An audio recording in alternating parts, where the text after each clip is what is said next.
નમસ્કાર મિત્રો, હવે આ રાજીનામાનું નાટક તો બંધ થઈ ગયું બરાબર।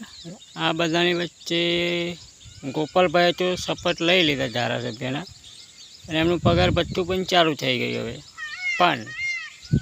પણ કાંતિલાલ અમૃતિયાએ જે નાટક કર્યું તે તદ્દન પાયા વિહોણું હતું, ખોટું હતું।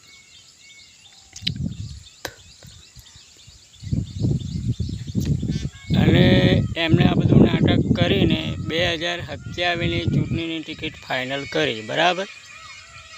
તો હવે મારે કાંતિભાઈને એટલું કહેવું છે કે જે તે તમે પેલા 2 કરોડ રૂપિયા ગોપાલ ઇટાલિયાને આપવાના હતા, એ 2 કરોડ પ્લસ તમારો જે પેલો ભાજપનો પ્રમુખ હતો ને એ 2 કરોડ રૂપિયા આપવાનો હતો, એટલે તમારા 2 ને એના 2 એમ 4 કરોડ રૂપિયા મોરબીના વિકાસ કામમાં વાપરો તમે, જેથી તમારે 2027માં તકલીફ ના પડે। નહીંતર જો કામ નહીં કરો તો 2027માં વિસાવદરવાળી થવાની ને થવાની। જય હિન્દ મિત્રો।